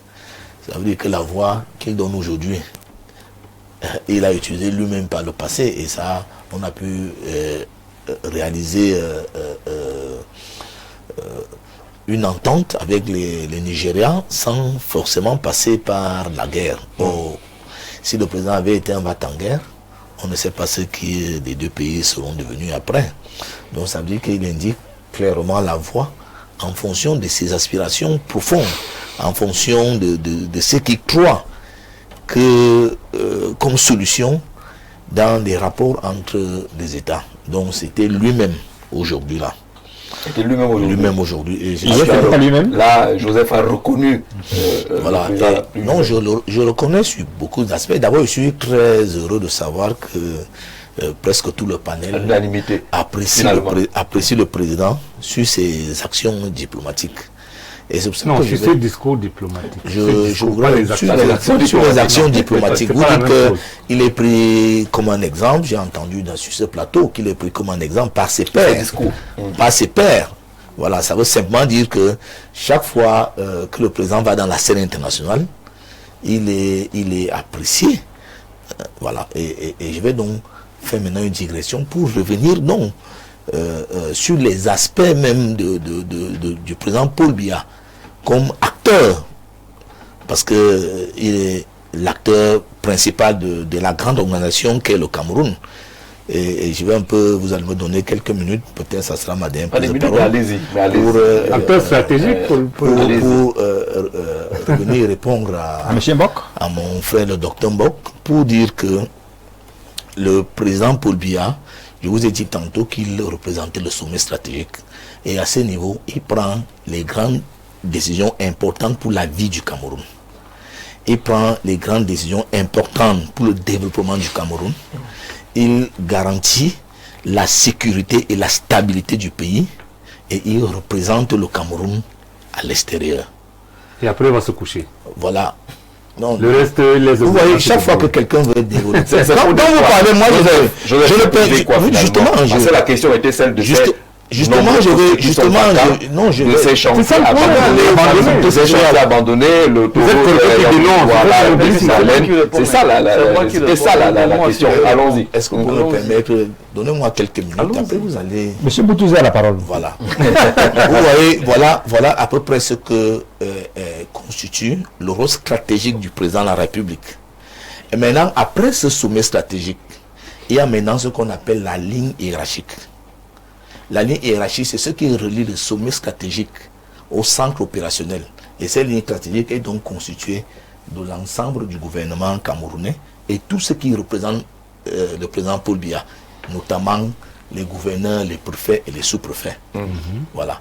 Et ils sont donc chargés de capter la vision du Paul Biya pour la transformer de façon à l'opérationnaliser, à l'implémenter. Ça, c'est leur rôle là. Il y a donc maintenant les centres opérationnels qui sont donc l'administration et notamment toutes les structures déconcentrées de l'État, mais aussi décentralisées, parce que vous savez que toutes les directions générales des entreprises, que ce soit publiques, des établissements publics et des entreprises parapubliques, constituent donc ce centre opérationnel. Parce que quand un directeur général, on dit par exemple Kamwate, il a un rôle opérationnel qui est celui de donner de l'eau aux populations. D'accord. Et il y a maintenant toute la technostructure qui sont donc tous les agents administratifs qui doivent concourir à l'activité de la fonction publique pour qu'on puisse atteindre les résultats. Maintenant, quand le président, j'en arrive. Non, mais on ne va pas dormir ici. Mais vous avez permettez aux gens de développer un sujet qu'on puisse nous écouter jusqu'au bout. Si c'est le management, je suis donc en train de vous dire, je vais aller rapidement. Très bien. Pour dire que les gens parlent toujours des résultats. Quels sont les résultats? Les gens confondent beaucoup, ne savent pas beaucoup ce que c'est que les résultats d'une action publique. Les gens ont toujours tendance à croire que les résultats, c'est comme les résultats scolaires, c'est comme les résultats dans les entreprises privées et tout ça. Des résultats dans une action publique sont à 3 niveaux. Premier niveau? Le premier niveau, c'est les résultats des activités au quotidien dans les bureaux. On vous délivre un certificat. Ça intéresse qui? C'est qui se passe dans c'est qui se passe dans les bureaux du ce sont ces travaux au quotidien qui sont effectués par les agents. Mais chez vous, il y a une délégation. Il y a une délégation d'arrondissement, par exemple d'agriculture là-bas, qui va donner par exemple, quelques plants de cacao à un planteur. Voilà, ça, c'est déjà un résultat. Oui. C'est le premier résultat. Oui. Les actions qui sont prises au quotidien par les fonctionnaires et les agents, tous les agents publics. Deuxième niveau. Deuxième niveau de résultat. Maintenant, est-ce que ces résultats de premier degré apportent ce qu'on appelle les effets? Les effets. C'est-à-dire que qu'est-ce qu'on voit du travail que le gouvernement fait au quotidien? Des effets palpables. Oui, les effets palpables qui peuvent être changeants. Je prends un exemple. Oui. On a vu qu'en novembre, des travaux qui ont été effectués à Yaoundé. Et les effets, c'est qu'on a vu que ça circule un peu plus à Yaoundé parce que on a bouché les nids de poules. Voilà par exemple un effet, quelque chose qu'on voit. C'est le deuxième niveau de résultat. Et le troisième niveau de résultat maintenant, ce sont maintenant les impacts. Les impacts, on les mesure dans le long terme. C'est pour ça que je vous ai dit, lorsqu'une action publique est posée, n'attendez pas qu'elle impacte dans les 1, 2, 3, 4, 5 ans. Les impacts sont des résultats de long terme. Lorsque on construit un garage à Longpanga, on construit un garage à voilà, un barrage à Longpanga. On construit un barrage à Mekim. On construit un barrage à Montbelé. On construit un barrage que dans 20 ans. Voilà. Le attendu, c'est quoi? Le résultat, c'est que est-ce que ces barrages vont impacter la vie dans vont. Ils sont construits. Oui, c'est pas construit. Quand on construit un barrage, à la fin de la construction d'un barrage, c'est un résultat de premier ordre. Il faut l'applaudir. Le barrage est là. Les éléphants blancs. Maintenant, pourquoi vous qualifiez ça?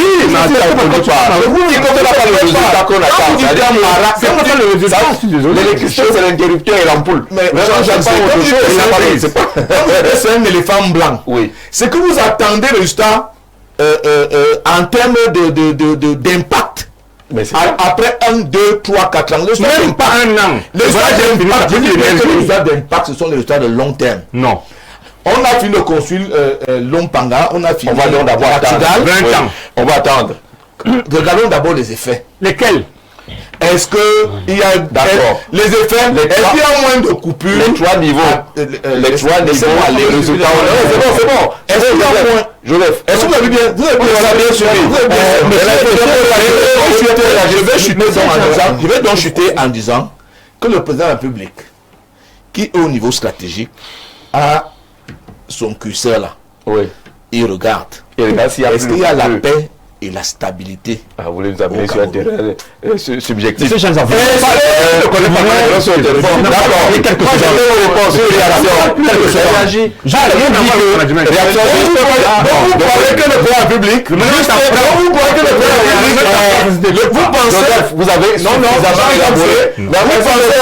va dire qu'il n'y a pas eu l'eau à Monsieur Joseph, monsieur Mboutoujou. Il n'y a pas eu l'eau hier et le président public. Je voudrais juste diviser cette intervention. Merci. Que vous sachiez que c'est depuis plus d'une semaine qu'il n'y a pas de lumière au village ici à Boa. D'accord. Vous croyez que c'est le révolution de l'État de venir parler de la lumière? Merci Moïse Bob. Allons-y. Oui. C'est une réaction directe. Tout ce qui vient d'être exposé là, c'est l'ancienne technologie. Non, c'est l'ancienne technologie. C'est comme ça que l'administration camerounaise a choisi de fonctionner depuis les années 80. Aujourd'hui, ce n'est plus la même chose. Oui, c'est quoi? C'est pour ça qu'on veut donc qu'il y ait un dialogue. Pour vous dire que les Camerounais sont arrivés à un niveau où, et Jean-Jacques l'a si bien dit tout à l'heure, l'électricité, ce n'est pour le Camerounais, ce n'est pas le barrage. Ce n'est pas le transport. Ce n'est pas la connexion. Non, l'électricité, c'est l'interrupteur et l'éclairage. Voilà le langage que les Camerounais retiennent aujourd'hui. La prise. Le résultat. Voilà la nouvelle technologie. C'est pour ça que je parle de deux technologies. La nouvelle technologie est vous devez vous arrimer. C'est ça votre défi. Donc on a besoin d'un chef. Non, on a besoin d'un chef qui intègre le projet dans la globalité d'un programme. quand on dit barrage, ce n'est pas quand on a fait le construire le barrage qu'on pense au transport de l'électricité. C'est au même moment. Ça s'enchaîne. C'est pas ça naturel. Voilà. On construit le barrage. Pendant qu'on le construit, le processus de transport est pris en compte jusqu'à la distribution transformateur au ménage final. C'est un construit global. Non, attendez. Non, mais je voulais savoir. Attendez, c'est un On va construit transporter global. cette électricité dans l'ensemble du pays en un jour. Bon, maintenant, quand vous dites l'ensemble du pays, Ça veut dire qu'on peut améliorer d'abord la connexion. je vous ai laissé parler. Je vous ai laissé parler. Je vous ai laissé parler. Laissez-moi aussi parler. Permettez-moi de parler. Tout le Cameroun est connecté. Permettez-moi de parler. Joseph, Permettez-moi de parler. réagir. Je peux parler. Vous avez donné vos niveaux de résultats et il a réagi par rapport au niveau de résultats. Il est le chef de l'État, de toute la nation. Donc dans sa politique de distribution de l'énergie, il est supposé intégrer toute la nation. Voilà. Ce n'est pas une partie, c'est toute la nation. Et la réflexion dont se porte sur soit on fait par terme, soit on fait globalement. Notre préoccupation aujourd'hui, cher ami, et vous venez de le dire. Voilà. Vous venez de le dire. Voilà. Et c'est là que M. le maire a sursauté. Oui. Vous nous dites qu'on fait un barrage, et on va attendre 20 ans. C'est scandaleux. Non. Quand on fait un barrage, je dis même une semaine. Est-ce que après 6-7 ans, je dis même une on va semaine. regarder les barrages qu'on a conçus à 5 ans? Est-ce que ça impacte aujourd'hui véritablement? D'accord.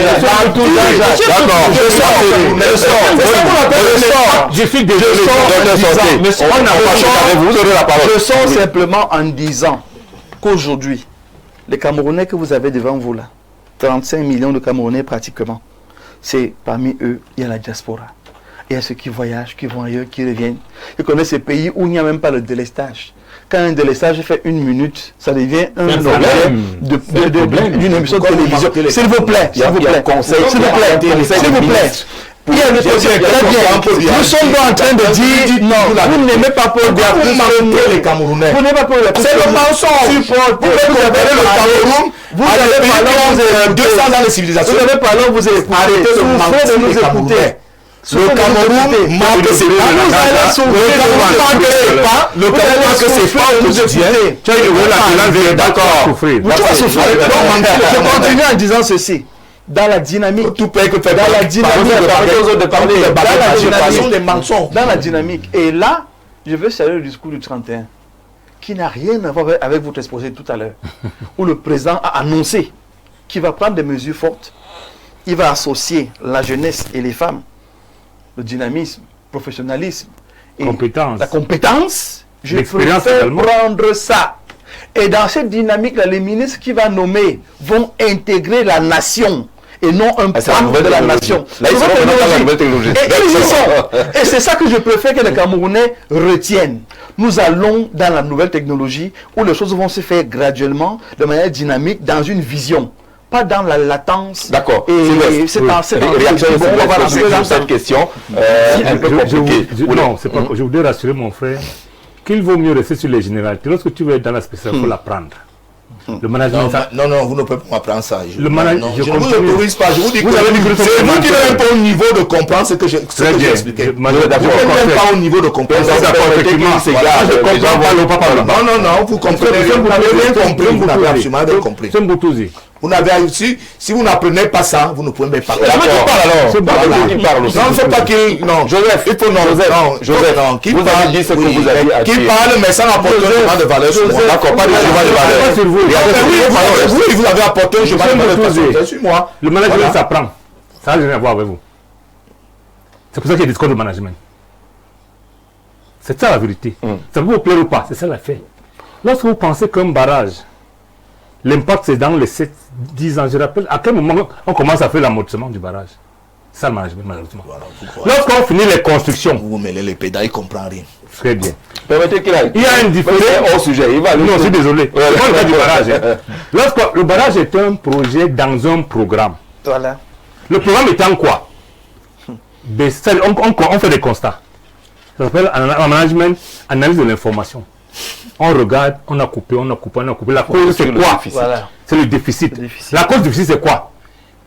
Il faut encore trouver des solutions. On prend la décision de construire des barrages. Les barrages sont que les moyens. Parce que la finalité, on revient au début du constat. Et c'est ce qui manquait hier pour la LUCAM, pour la LUBASA, pour Plasticam est déjà là. C'est ça le résultat. Quand c'est là, l'impact c'est que la LUCAM commence à produire plus et mieux en termes de compétitivité. Parce que pendant qu'on commence à vendre l'énergie, on commence à amorcer en même temps le barrage. C'est ça l'économie, c'est le management. Ça s'apprend, ça ne se décrète pas. Ce n'est pas un problème de parti politique. Lorsque vous ne comprenez pas ça, je comprends que vous serez en direct tout avec Paul Biya lui-même. Paul Biya nous dit, son gouvernement a fait un travail laborieux. Mais malheureusement, les attentes des populations doivent être encore assouvies. C'est lui qui le dit. C'est lui-même. C'est lui-même. C'est lui qui a mesuré l'impact. Il vous dit en plus, je vais créer des programmes spéciaux pour réparer les routes qui sont endommagées et en créer d'autres. Ça veut dire quoi, Jean-Jacques Zé? Ça veut dire que... Si vous avez bouché les trous, on ne crée pas un programme encore. On continue normalement à boucher les trous. Mais ça veut dire compte que, en rapport avec ce qui a été mis, le résultat qui est visible n'est pas bon. Mais vous avez quand même travaillé. Mais comme ça vous a dépassé, je vais créer des programmes spéciaux. C'est comme ça qu'il faut comprendre ça. Ça s'appelle quoi? Management, ça s'appelle Suivez évaluation. Quand j'ai parlé là, vous m'avez coupé plusieurs fois. Monsieur, je voudrais vous dire que quand suivez évaluation. Monsieur, je voudrais vous dire que quand on construit nos routes, quand on construit nos routes, on évalue l'impact de la route après au moins 5 ans d'utilisation. Non, je suis désolé. Bon, voilà. Les routes en terre, par exemple, on les évalue. Il faut parlons d'autres choses. Non, tout serait d'abord que ce soit opérationnel. Les barrages que vous avez cités là, ils sont opérationnels. Non, comment les barrages sont opérationnels? Les barrages de Mambele injectent déjà. Non, les barrages de Mambele injectent. Ça injecte quoi?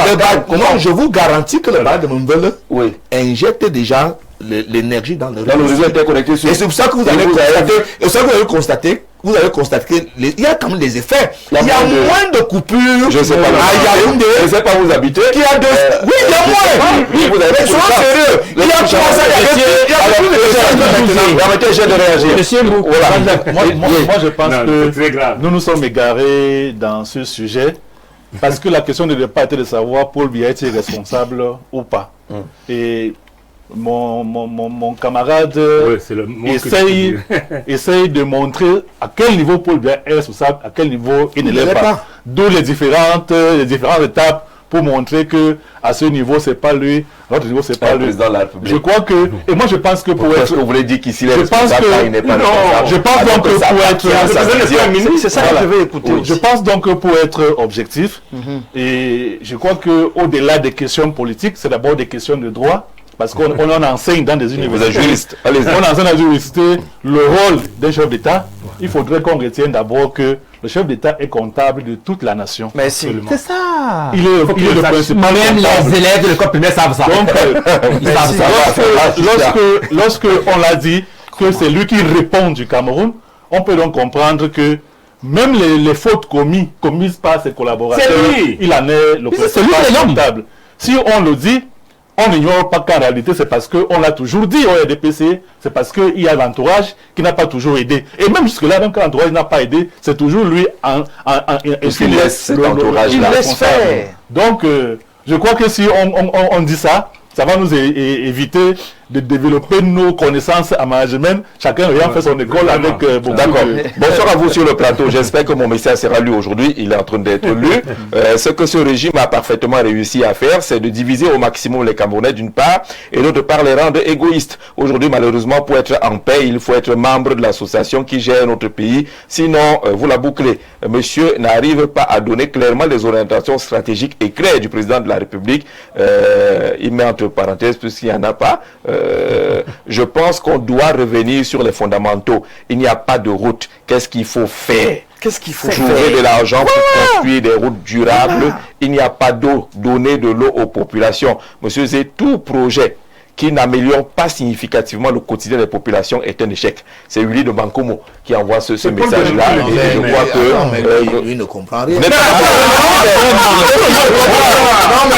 Il y a un projet. Quand je vous prends... Qu'est-ce qu'on n'a pas compris? Vous avez entendu parler du projet Paipis. Le projet d'alimentation de Yaoundé en eau potable depuis la Sanaga. Vous croyez qu'à la fin du projet Paipis, on commençait à injecter l'eau? Tous les quartiers de Yaoundé auront l'eau au même moment. Je voudrais vous poser la question.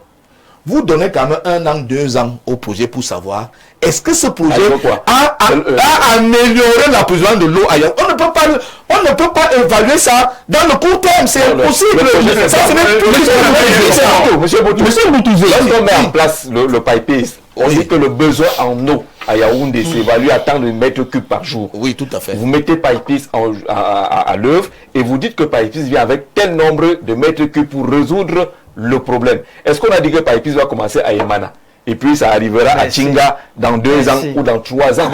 Le calcul qui est fait quand on monte le projet est un projet dans un programme. Et je veux le programme c'est de et je veux quand Pipis va commencer à Yemana, il y a ce qu'on appelle le structure support. Il ne suffit pas que l'eau vienne abondamment de la Sanaga pour que toute l'eau soit. Il y a des canalisations qu'il faut. Il y a tout ça à partir de voilà, et ça prend du temps. Ce n'est pas seulement la disponibilité de l'eau. Il faut mettre l'eau.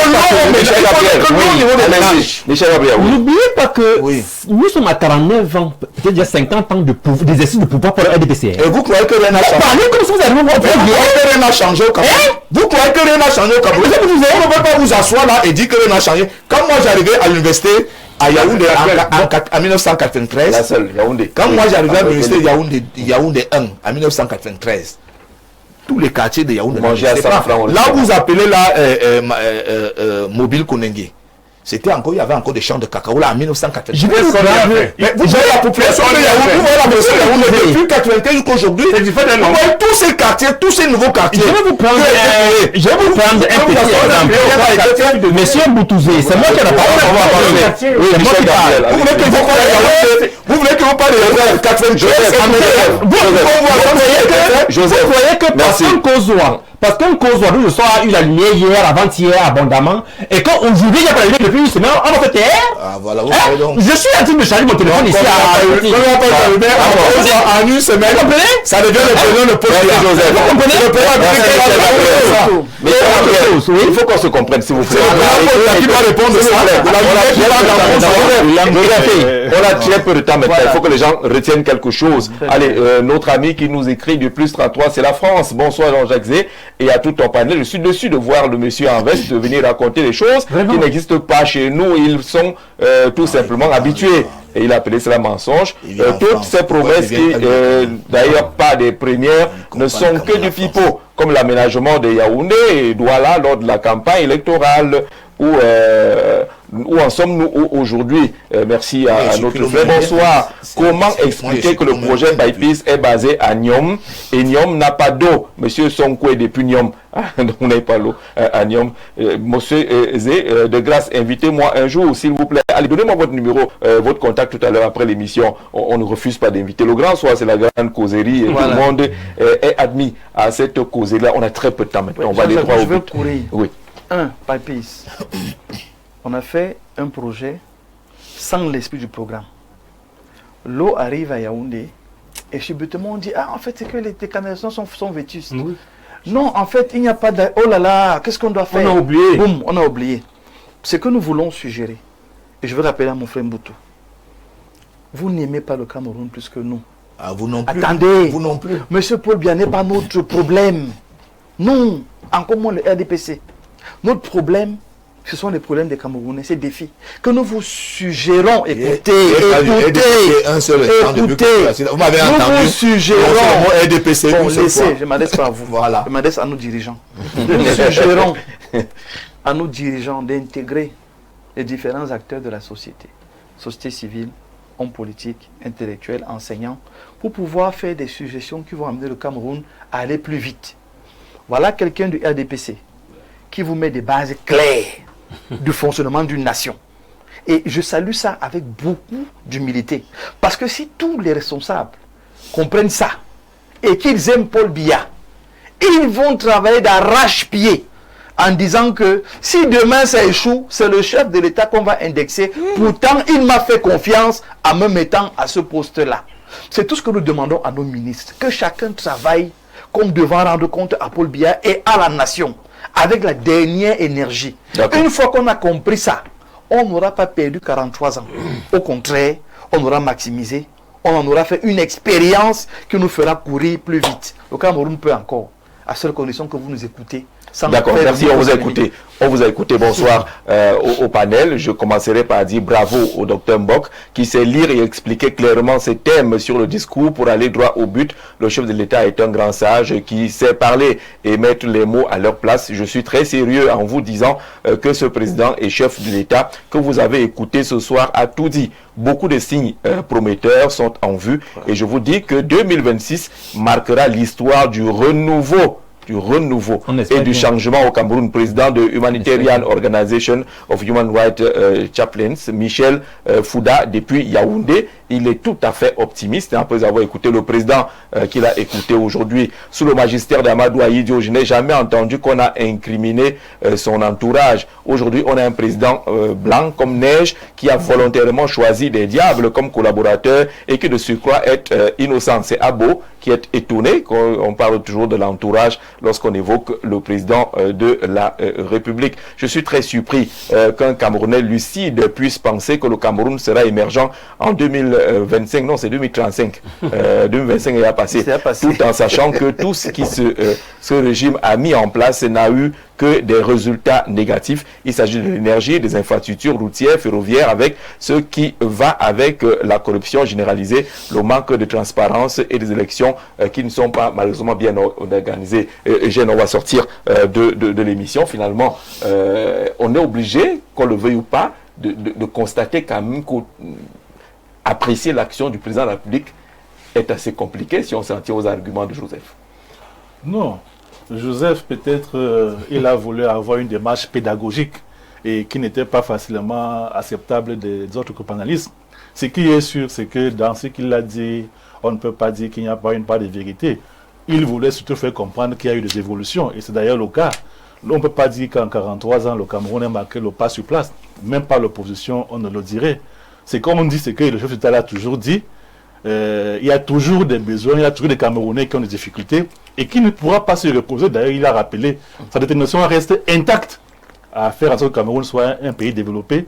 Et il ne cache pas les difficultés que nous avons au plan financier, au plan économique.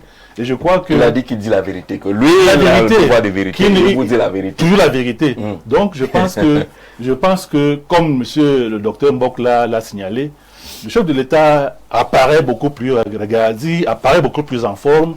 Dans ses discours, on comprend qu'il a la maîtrise de la situation, que ce soit au plan national qu'international. On ne peut qu'espérer que 2026 soit une année vraiment, comme quelqu'un l'a dit, où le Cameroun où le renouveau va, n'est-ce pas, se reprendre, pour, n'est-ce pas, sans pour autant penser, parce que c'est là, quand même assez vieux. C'est là aussi l'erreur, de souvent penser que la population attend que le chef de l'État agisse au moment où elle le veut. Il faudrait comprendre que le chef de l'État a son timing. Et lui, il a même dit du président,